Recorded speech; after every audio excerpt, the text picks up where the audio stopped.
Vamos hoy a continuar la segunda parte de la ontología.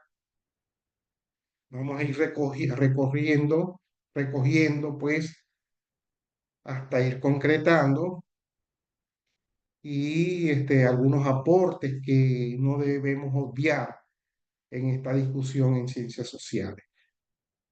Bueno, entonces vamos a incorporar las presentaciones. Muy bien. Entonces, módulo 3, segunda parte, ontología de la ciencia. Yo voy a insistir con este gráfico porque la pregunta fundamental es cómo hacer una investigación científica o en particular cómo hacer un trabajo especial de grado, un trabajo especial de maestría o la tesis doctoral.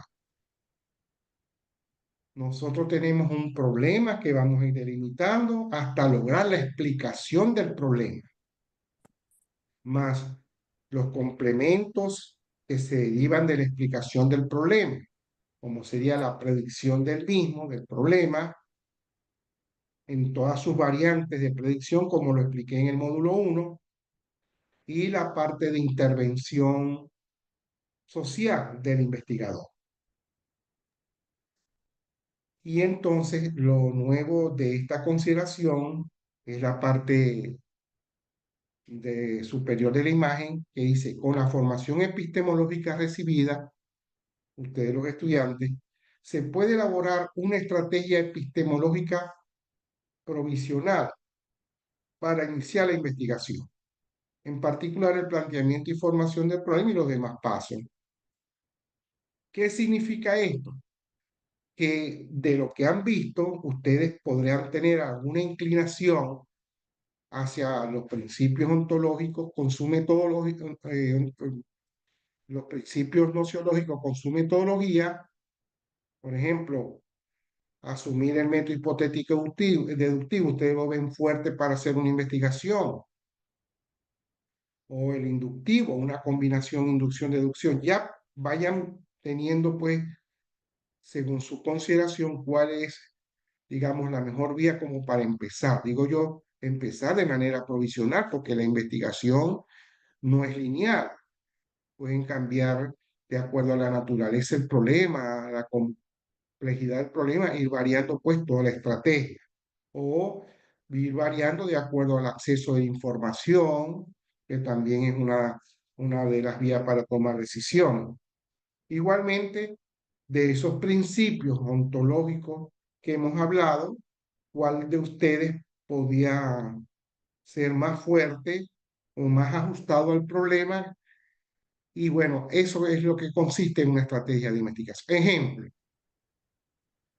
yo el problema lo voy a abordar desde el punto de vista causal.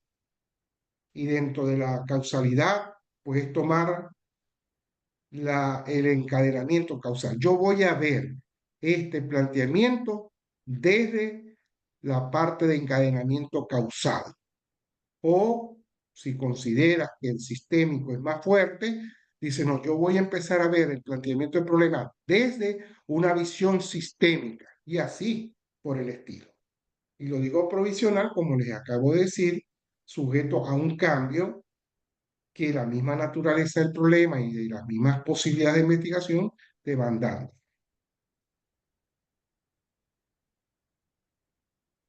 Bueno, vamos a hacer una primera síntesis. Los principios ontológicos de la modernidad, ya saben, puedes abordar la realidad bien como fenómeno o bien como estructura, a partir de la teoría de la causalidad, o también puedes abordarlo desde el punto de vista de la causalidad circular, que está presente prácticamente en todos los demás paradigmas. Porque la causalidad circular no es más que la posibilidad de estudiar un fenómeno que causa un fenómeno B, pero también el B impacta sobre el fenómeno A estudiado. Por eso que se llama causalidad circular. Y eso más o menos está presente, como acabo de decir, en los demás paradigmas. Puedes estudiarlo también desde el punto de vista sistémico, el mecánico, orgánico, cibernético, dinámico y dialéctico. Puedes estudiar esa realidad desde el punto de vista histórico o puedes tomar esta combinación de principios. Pero toda la modernidad está dirigido hacia el ideal del determinismo, la legalidad, la existencia de leyes, la universalidad, la homogeneidad en el estudio de los fenómenos, de los procesos. Todos los paradigmas de la modernidad que vamos a hablar posteriormente tienen ese aspecto en común. ¿De acuerdo? Entonces de allí vamos, ya estamos haciendo las primeras síntesis de lo que hemos hablado. Y una síntesis de los principios ontológicos de la ciencia social en la posmodernidad. Hay dos movimientos. El de mi izquierda es todo lo relacionado con la investigación cualitativa, donde el principio es que el ser humano es libre de constituir su vida y su historia. Estudio de la intencionalidad del ser humano, toda su cotidianidad, su vida cotidiana, todo lo del mundo de vida, como lo llamó Habermas, ¿verdad? Ese es el estudio característico de la posmodernidad. Por supuesto, no hay leyes, pero sí hay tendencias y patrones. No es que todo, porque no están de acuerdo en la determinación universal, pero sí en los casos que estudian siempre va a haber unas tendencias. A pesar de que la posmodernidad se estudia, se destaca más hacia la particularidad, hacia la situación, allí en esa situación también hay eh, tendencias, patrones de comportamiento. Aunque tanto Emilio Durkheim como Bronislaw Malinowski en antropología, Durkheim en sociología y este último en antropología, señalaron que a pesar de estudiar la particularidad, al establecer o aplicar el método comparativo, nosotros también podemos entonces ver tendencias ya más abarcantes entre culturas. La antropología se encarga específicamente de estudiar las culturas en particular, pero estos autores dijeron que al comparar con otras culturas podían encontrar aspectos comunes y aspectos diferenciales, por supuesto. Y la otra tendencia de la posmodernidad es porque a las teorías determinísticas de la modernidad empiezan a aparecer teorías más dinámicas, como la teoría de la complejidad, la teoría del caos y la teoría de las catástrofes. Eso inclusive aparece en el campo de las ciencias naturales. Ambas, pues las tres formas de ver la realidad. Muy bien. Bueno, aquí hay otra síntesis de oposición, modernidad a la izquierda, posmodernidad a la derecha, se centran en el orden, la posmodernidad en el desorden, en el azar, la modernidad en la homogeneidad de las situaciones, en la posmodernidad la heterogeneidad de las situaciones, la universalidad de todos los componentes sociales frente a la particularidad de cada situación, la legalidad, o sea, la existencia de leyes, se contrapone a la existencia de la convencionalidad que se da entre la relación de los actores, la previsión, se antepone luego la imprevisibilidad y el predominio de las estructuras finalmente al predominio de la subjetividad del ser.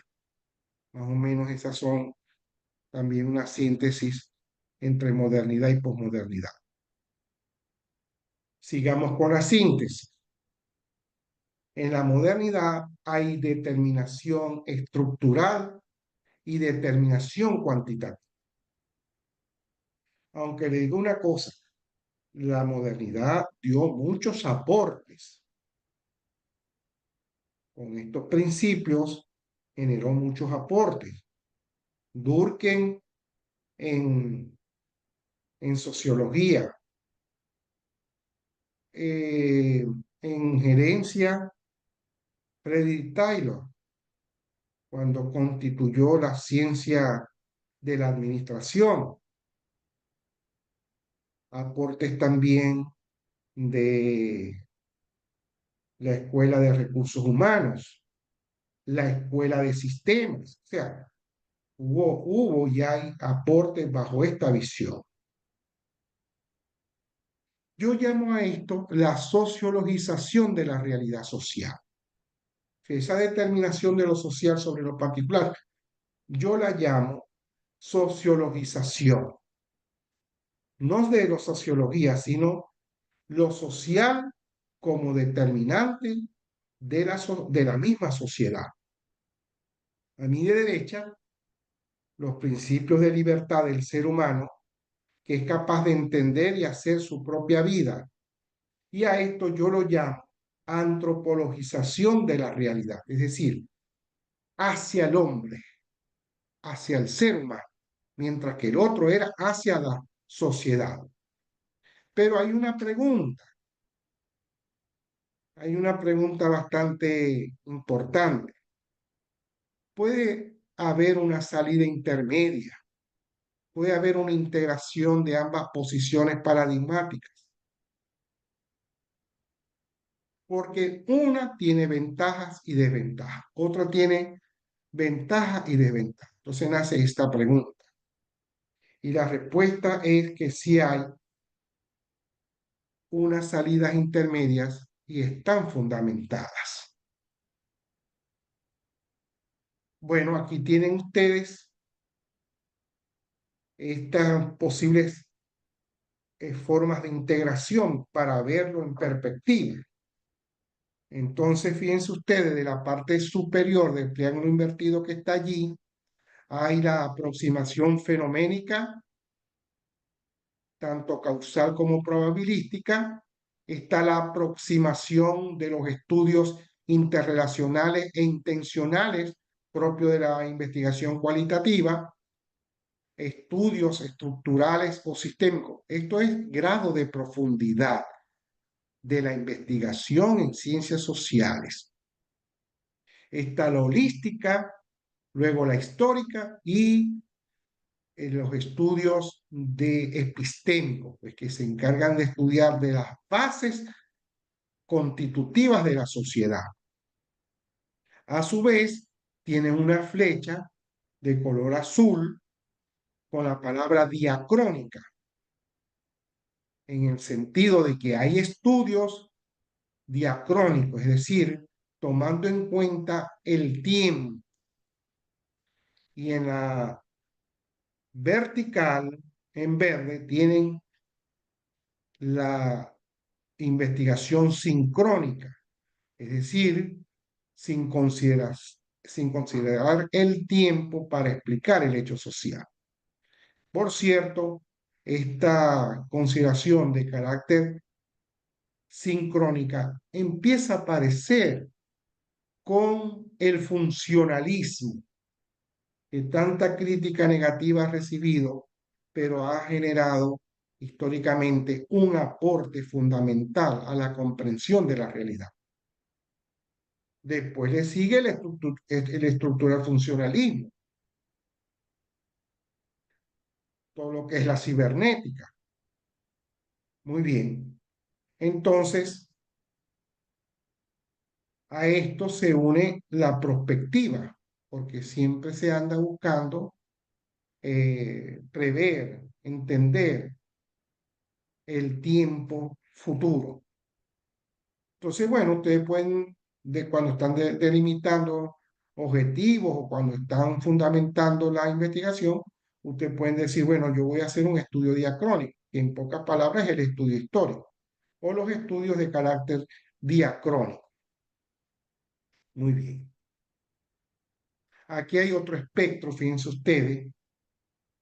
Yo lo llegué a denominar, pero no me atrevo a decirlo, no me vayan a criticar de dogmático en esto. A esta línea que yo la estoy haciendo en cuadro gigante, que ya lo tengo hecho, yo lo llamo ontómetro. ¿Por qué? Porque cuando uno está estudiando la realidad, uno puede moverse en diferentes planos. Incluso los investigadores ya que han hecho sus libros, sus artículos también. Puedes iniciar una lectura en el plano de lo individual. Aquí a mi derecha, miren ustedes, ¿no? En el centro está la ontología general. En la parte superior, en naranja, está la ontología ideal, el ser ideal, el ente, la existencia, la vida. Toda una discusión de carácter filosófico. ¿De acuerdo? A mi derecha, vean ustedes el plano del ser individual, o como se está hablando también, el plano del género. Y dentro del plano individual, ustedes tienen el subplano psicológico comportamental, actitudinal, motivacional y el plano biológico. Y si le agregas la consideración psicológica de Sigmund Freud, entonces podrán entender a ese plano de ser individual desde el punto de vista psicológico, tanto en el plano consciente, subconsciente o inconsciente. Ok, ahí está la flecha de movimiento, hay una tensión, ¿verdad? Ahora nos vamos hacia la parte izquierda, donde está el plano social, el plano cultural, el histórico, el estructural, el interaccional, el normativo, el institucional y el contextual histórico. ¿De acuerdo? Y finalmente se agrega ahora el plano ecológico. Entonces, la gran pregunta es, de aquí es donde están también las bases para poder abordar la íntegra y la transdisciplinaridad. Generalmente, tomar uno de los planos era para las ciencias particulares. Ahora, ¿cómo podemos nosotros abordar eso? La respuesta está en que la única solución institucional que hay para abordar de manera integral los problemas es reestructurando el posgrado. ¿Por qué? Porque el posgrado en la mayoría de los países considera el estudio individualista. Te gradúas como licenciado, como magíster, como doctor, bajo tu propia producción. Entonces es muy difícil por el tiempo y por las circunstancias y por el financiamiento, por muchas variables extracientíficas, abordar investigaciones inter o transdisciplinarias. Entonces, la única forma es por medio de lo que se llama líneas de investigación, que aparezcan en los centros o institutos de investigación donde el jefe de un proyecto, de un plan de investigación, establezca pues la línea problemática de la investigación de él. Y entonces se van anexando, plegando los estudiantes de pregrado o los estudiantes de la maestría o del doctorado. La única forma. Aquí en España, por ejemplo, ya hay esta consideración. El jefe de un laboratorio establece un plan a largo plazo de investigación y recibe estudiantes doctorales y se le asigna una problemática o una subproblemática que él tiene que ir abordando a tenor de ese plan de investigación, asesorado debidamente hasta que logra alcanzar pues esos objetivos. Entonces, podemos señalar que esta es la única posibilidad, admitir que se pueden hacer estudios inter y transdisciplinarios con equipos interdisciplinarios. Esa es la única solución que hay. Y trae, incluso trae mejores resultados finalmente. ¿Por qué? Porque ahí va a haber integración de conocimiento y si hay integración de conocimiento, las posibles soluciones al problema van a estar mejor elaboradas. Bueno, muy bien. Vamos a ver, me interesa mucho la pregunta, ¿cómo hacer una investigación científica? Cuando vas a hacer el planteamiento y la formulación de problemas, ya sabes las delimitaciones posibles que puedes hacer. En el centro tenemos tres círculos aquí, a mi derecha sociedad, a mi izquierda el individuo, en el centro la interrelación individuo-sociedad. Y bueno, ahí tienes tú, si vas al individuo, los problemas de comportamiento y de carácter psicológico. Luego en la sociedad, los problemas estructurales. El planteamiento tuyo del problema va a ser en términos de abarcar el individuo o en términos de abarcar la sociedad o en términos de hacer una síntesis individuo o sociedad, que serían problemas psicosociales o problemas sociopsicológicos. Esto es lo que yo quiero que ustedes estén bastante eh, bien conscientes de lo que estamos haciendo. ¿Por qué? Porque el estudiante de cualquier nivel que no haya recibido una formación epistemológica no sabe cómo abordar el problema. No sabe porque no conoce los principios ontológicos. Y generalmente acude a lo que medio aprendió o aprendió en pregrado y generalmente no les resulta claro tanto. Bueno, la respuesta a la integración entre estructura y ser humano, entre determinismo y libertad, yo considero que las principales que se han dado son estas que están señaladas en esta diapositiva. A mi izquierda, yo considero que el principal aporte empezó a darse con el libro El campesino polaco en Europa y en América. Por fortuna lo tengo. No sé si se ve la carátula acá, que lo tengo. Y fue escrito en 1918. Estos autores, que son William Thomas y Florian Naniewski, ya en la fundamentación epistemológica y metodológica dieron con esa síntesis y ahora se lo voy a demostrar. El segundo, que considero importante, fue Wright Mills, Carlos Wright Mills, en 1959, con el texto La imaginación sociológica, que se lo mostré pues la semana pasada.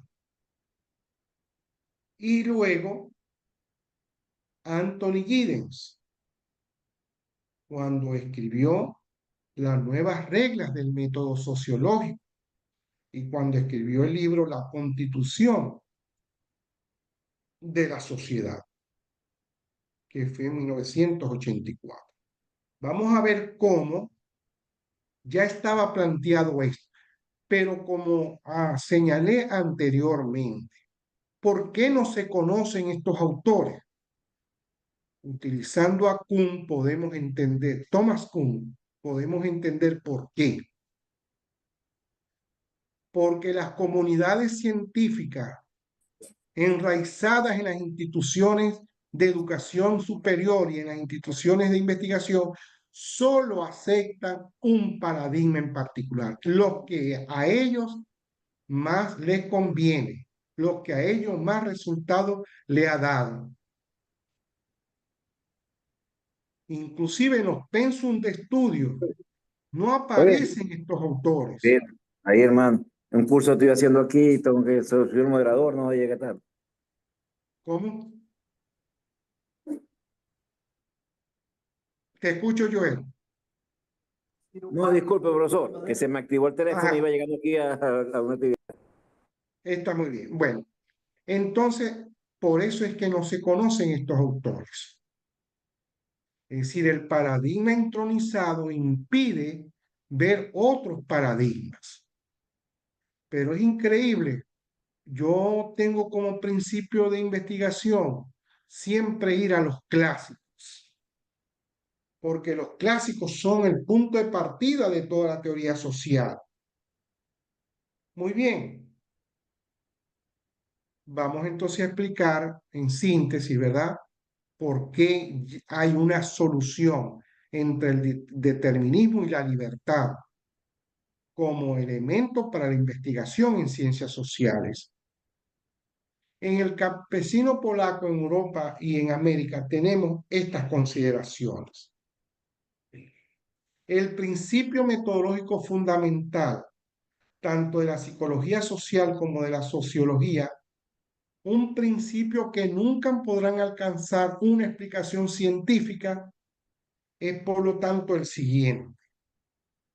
La causa de un fenómeno social o individual nunca es exclusivamente otro fenómeno social o individual, sino que siempre es una combinación de un fenómeno social y uno individual. Imagínense ustedes que esta investigación del campesino polaco ya tenía estas consideraciones y así se hizo el análisis.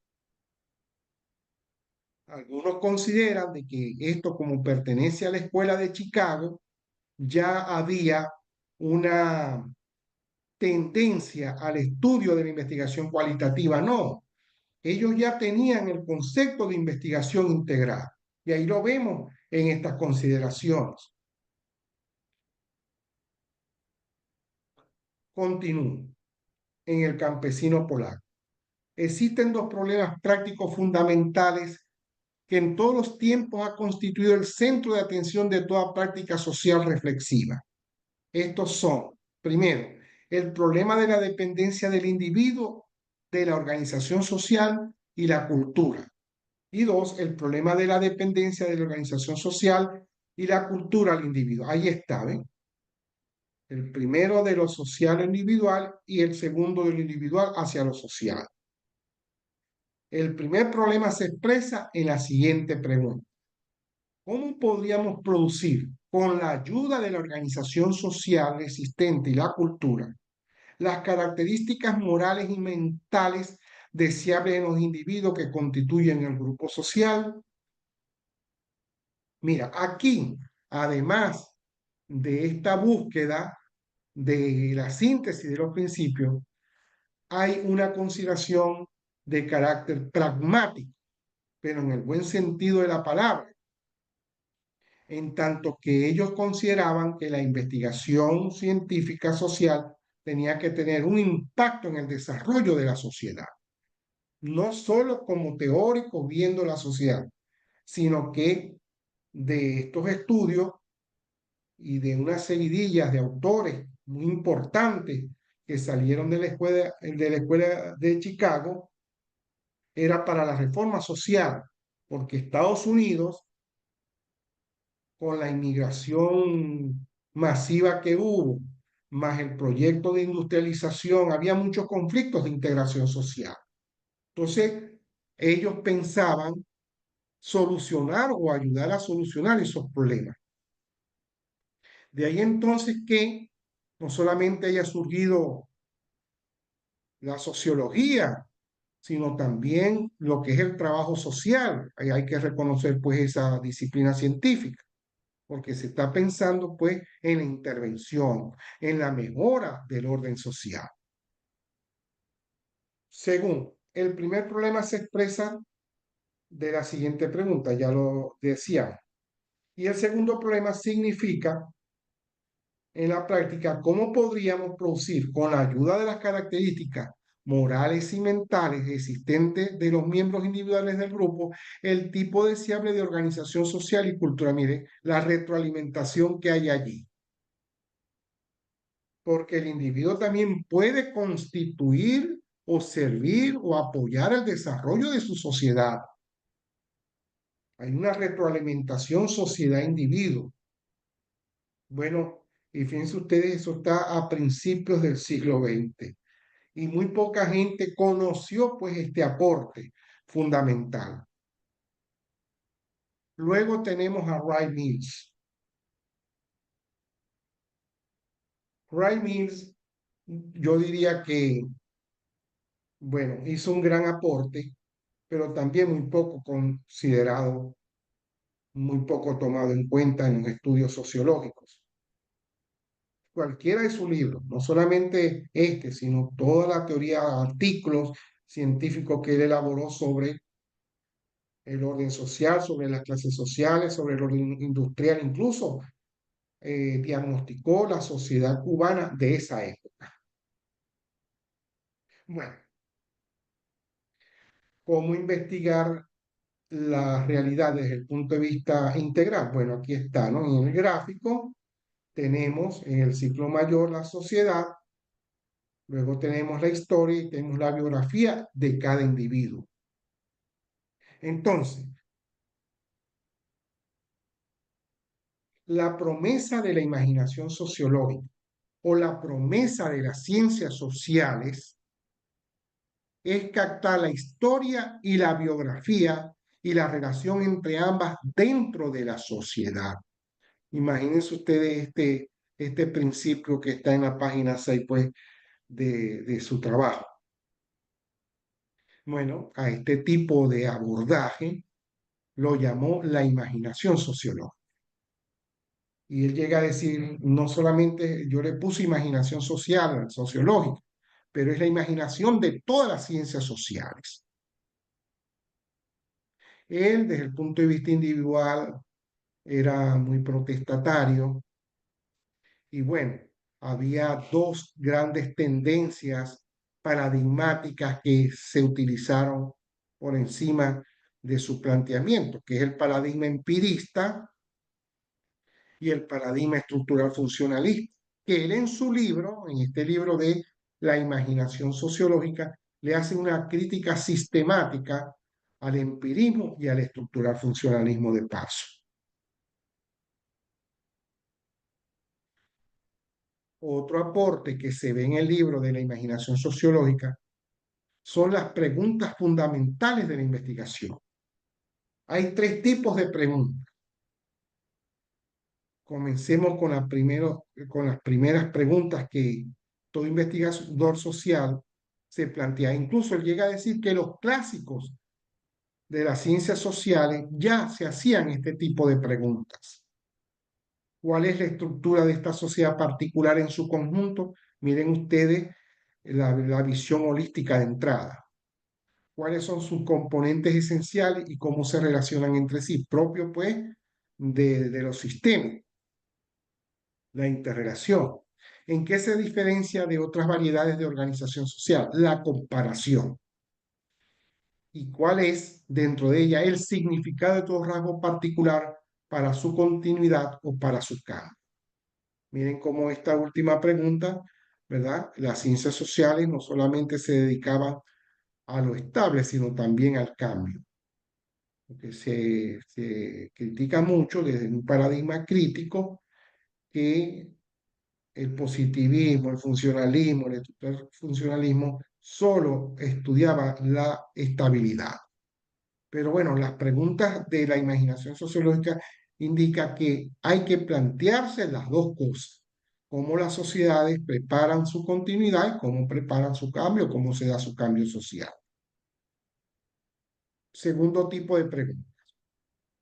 ¿Qué lugar ocupa esta sociedad en la historia humana? ¿Cuál es el mecanismo por el que está cambiando? cuál es su lugar en el desenvolvimiento del conjunto de la humanidad y qué significa para él, y cómo afecta todo rasgo particular que estamos examinando al periodo histórico en que tiene lugar y cómo es afectado por él, y cuáles son las características esenciales de ese periodo, en qué difiere de otros periodos, cuáles son sus modos característicos de hacer historia. ¿Ves? Aquel se movía en el plano estructural, ahora se mueve al plano histórico, integra lo diacrónico con lo sincrónico. Por cierto, son palabras que acuñó y se popularizó mucho bajo el aporte de Jean Piaget en el Instituto Internacional de Epistemología. Bueno, la tercera pregunta, miren la variación que va a haber. Dice, ¿qué variedades de hombres y mujeres prevalecen ahora en esta sociedad y en este periodo? ¿Y qué variedades está empezando a prevalecer? ¿De qué manera son seleccionados y formados, liberados y reprimidos, sensibilizados y embotados? ¿Qué clase de naturaleza humana se revela en la conducta y en el carácter que observamos en esta sociedad en este periodo? ¿Y cuál es el significado para la naturaleza humana de todo y cada uno de los rasgos de la sociedad que examinamos? Ahí está la parte biográfica. Entonces, miren cómo estas preguntas integran la estructura, la historia y al individuo. Y según él, habían tres tendencias más la de él, de investigación en la ciencia social. La tendencia hacia la elaboración de una teoría de la historia, la tendencia hacia la elaboración de una teoría sistemática de la naturaleza, el hombre y de la sociedad, y la tendencia hacia el estudio empírico de los hechos y los problemas sociales contemporáneos. Estas eran las grandes tendencias que todavía siguen, más la que él propone, que es la imaginación sociológica como propuesta de integración. Miren cómo está allí presente la inter y la transdisciplinaridad y la complejidad, porque esas interrelaciones solamente da pie a comprender la complejidad. Por cierto, quiero adelantarles que he tratado de hacer un seguimiento al concepto de la complejidad en las ciencias sociales y no arranca con Edgar Morin, no arranca. Él la propone y la fundamenta epistemológicamente, pero casi desde la modernidad está la consideración de la complejidad de los problemas sociales. Incluso aquí mismo hay varias citas de cómo ellos veían que la sociedad era compleja. Bueno, pero eso es un tema que yo quisiera hacer una investigación hasta hacerla pues explícita ante los estudiantes. Bueno, antes de seguir con la tendencia que cubre la interrelación, vamos a colocar la síntesis previa, que es el aporte de Durkheim en las reglas del método sociológico en este texto. Miren ustedes que su libro está referido tanto a la parte ontológica como a la parte nociológica. El primer punto, de carácter ontológico, estudiar los hechos sociales como cosas, todo lo que es el determinismo, la consideración de que la sociedad es algo emergente y cómo todo comportamiento individual se explica desde el punto de vista social o estructural. Luego hay una consideración de carácter nociológico y metodológico, como es la regla relativa a la observación de los hechos sociales. Luego el 3, regla relativa a la distinción entre lo normal y lo patológico. Esto es de carácter ontológico. Luego la regla relativa a la constitución de los tipos sociales. Aquí se cruzan los dos. ¿Por qué? Porque él, una vez que se va estudiando la realidad, él tiene que hacer inferencias y armar clasificaciones de lo que ha estudiado. Eso es lo que él llama los tipos sociales, las diferentes clasificaciones para explicar lo que se está estudiando, el hecho social. Luego la regla relativa a la explicación de los hechos sociales, entonces vuelve a una consideración de carácter ontológico. Y luego la última regla del método sociológico relativa al uso de la prueba, es decir, todo lo que tenga que ver con la confirmación del conocimiento científico alcanzado. Esto es base para entender la síntesis que aparece en Anthony Giddens. Él hizo un libro que se denominó Las nuevas reglas del método sociológico, en contraposición pues a esas reglas que señalamos anteriormente. Entonces vamos a colocar aquí las principales reglas para que ustedes vean el cambio hacia la síntesis de determinación y libertad, sociedad, individuo.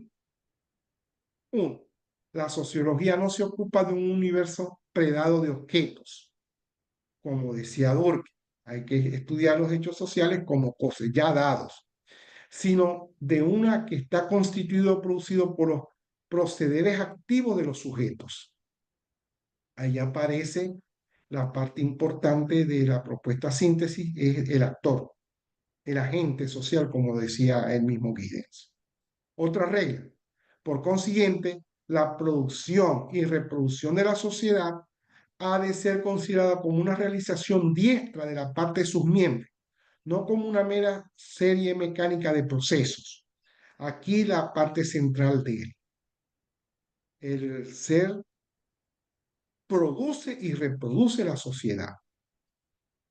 Otra regla que llama la dualidad de la estructura. Las estructuras no deben conceptualizarse simplemente como imponiendo coerciones a la actividad humana, sino en el sentido de permitirla. Esta es una respuesta a Durkheim también. ¿Por qué? Porque los hechos sociales se imponen coercitivamente sobre el individuo. Y él da la fundamentación, incluso explica con argumentaciones, yo diría fuertes, el mismo Durkheim, porque incluso él es el iniciador de la sociología de la educación, porque él incluso en una parte de su exposición señala que los individuos al nacer ya tienen toda una cultura que él va aprendiendo. ¿Aprendiendo cómo? En la familia y en la escuela, y cómo todas las pautas de comportamiento se lo van dando poco a poco a la medida que él va creciendo. Ok, finalmente, las tareas primarias del análisis sociológico son las siguientes.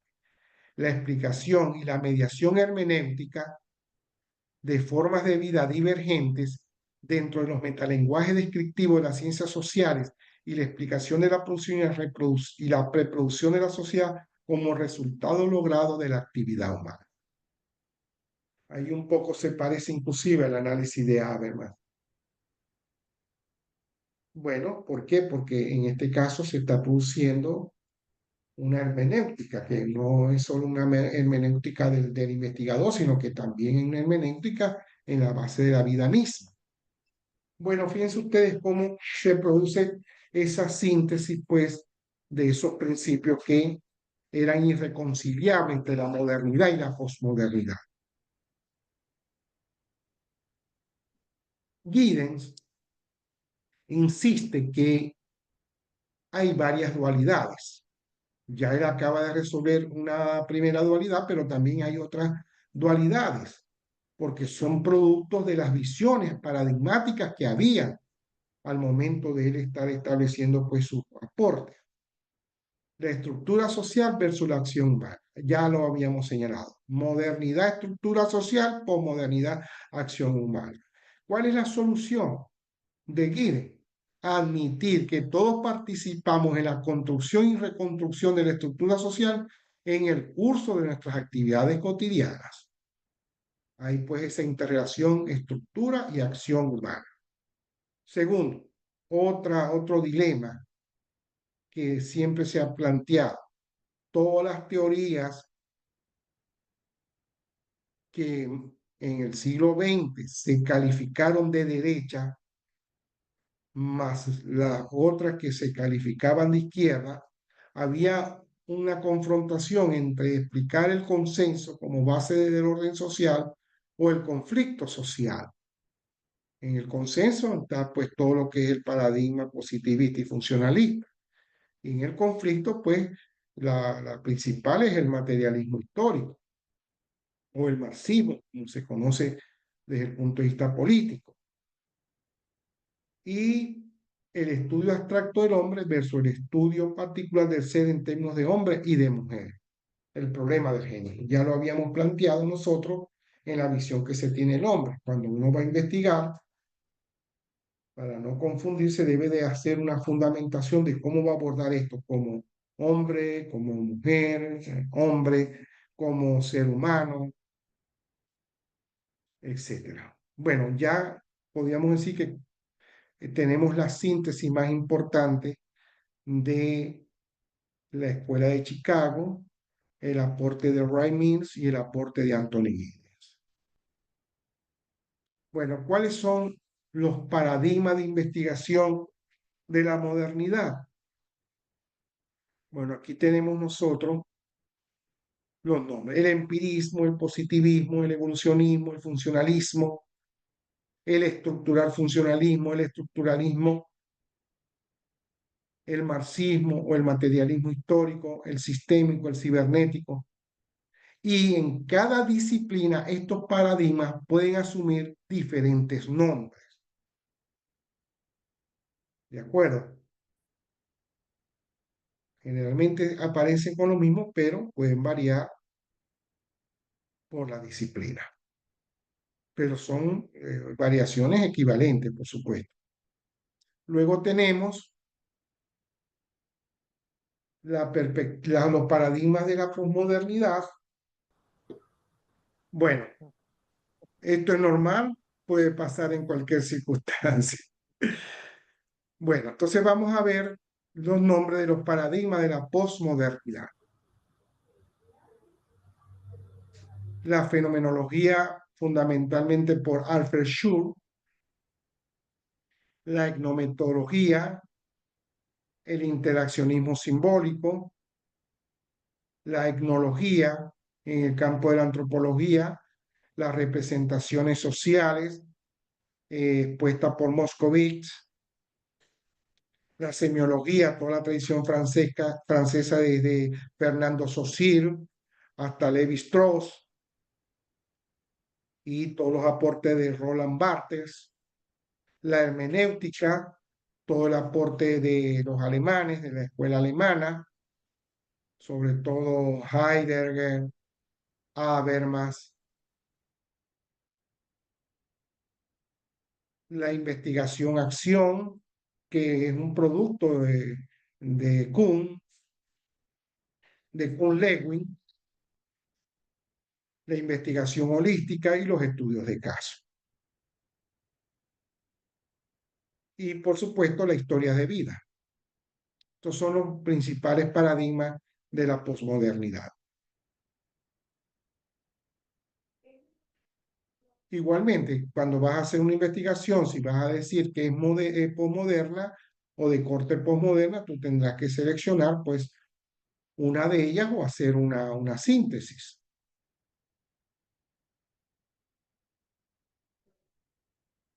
Ok, finalmente vamos a hablarle, miren, todas estas consideraciones me he tardado para hablarles de cómo ahora se construye un marco teórico de la investigación. No podía hablar de esto hasta tanto no hubiera pasado las consideraciones de carácter ontológico.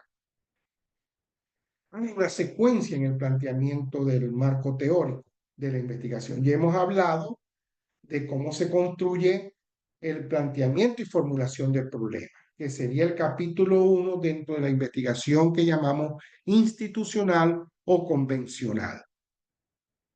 Muy bien, aquí tenemos nosotros que hay una secuencia lógica comenzando por la revisión de los antecedentes inmediatos de tu investigación. ¿Qué significado tiene esto? De que si estás trabajando en sociología de la Universidad del Zulia, busca si algunos compañeros ya han abordado ese tema anteriormente. Lo que hace es una revisión de cómo han estado esas primeras investigaciones que se han hecho sobre el particular. Un tanto como para ver si vale la pena hacer el trabajo en tanto que haya buena producción, o atreverse a hacer a pesar de esa producción, o simplemente no haya un antecedente, te pone más a valer en cuanto al abordaje del problema que estás haciendo. Pero propiamente el marco teórico es este segundo punto, que es el análisis de las teorías disponibles sobre el tema.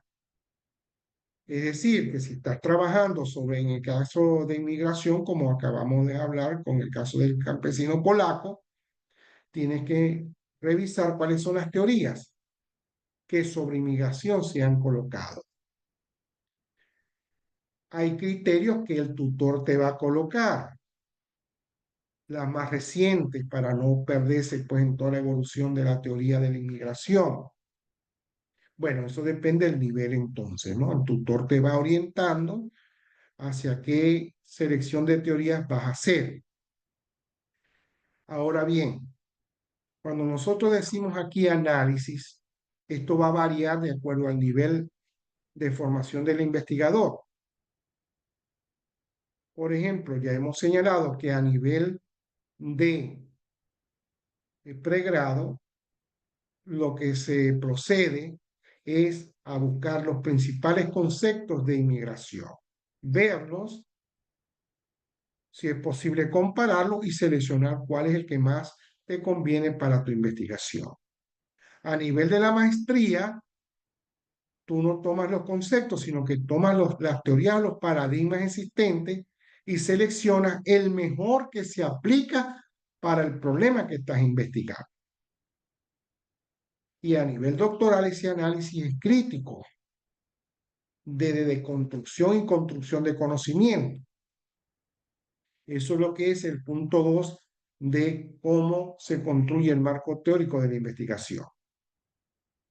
Bueno, de ese análisis va a salir una propuesta, bien sea conceptual, teórica, o de integración de conocimiento o de nuevo conocimiento. Es decir, seleccionar la mejor teoría o la integración de teoría o una nueva teoría. Sobre todo este último punto a nivel doctoral.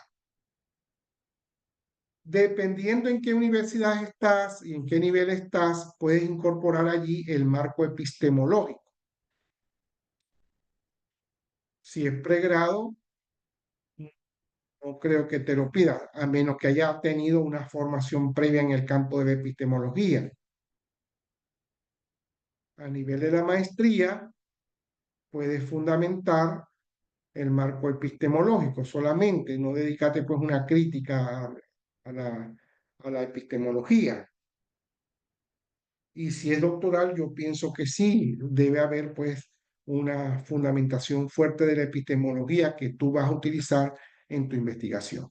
Otros lo colocan, dependiendo cómo sea ese marco epistemológico, lo ponen aparte, otro capítulo. El tutor lo admite por la profundidad con el cual el estudiante ha abordado pues esa fundamentación. De allí va a nacer una hipótesis. ¿Por qué? En el campo de lo que es la lógica de la investigación científica, si tú has asumido un paradigma empirista, entonces el recorrido del marco teórico va a ser muy distinto. ¿Me entiendes? Si es empirista, entonces tú lo que haces es seleccionar los conceptos o de una vez pasas al cuadro de variables. La investigación empírica te trabaja exclusivamente con el cuadro de variables. Y si admites el racionalismo en la fundamentación nociológica, ese marco teórico es fuerte. Correcto. Y si es una combinación entre empirismo y racionalismo, entonces tendría pues esta lógica que yo acabo de explicar. Entonces, tú terminas todo este marco teórico elaborando una hipótesis. ¿Por qué allí procede la hipótesis? Porque ahora tienes que medir el comportamiento de los problemas o de las variables que están implícitas, explícitas en el planteamiento y formulación del problema. Entonces, la pregunta es, ¿puedo utilizarla o no utilizarla? No la puedes utilizar, pero tienes el riesgo de que solamente elaborando el cuadro de variables te puedes perder. ¿Por qué? Porque vas a trabajar el método de ensayo y error. En cambio, la hipótesis formulada cuando pase a la demostración puede ser verificada o rechazada. Y el cuadro de variables, pues, donde van muy bien señalados, pues la jerarquía para buscar el dato. Es decir, la variable, la subvariable y los indicadores. Siendo el indicador el único eslabón directo con la persona a ser entrevistada o encuestada. No se puede nunca hacer una pregunta desde la variable, siempre desde el indicador.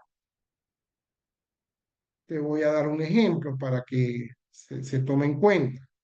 Estás estudiando el desarrollo de la educación activa. Tú no puedes de una vez preguntarle a un maestro, a un estudiante, a un representante el concepto de educación activa, porque ahí hay teorías.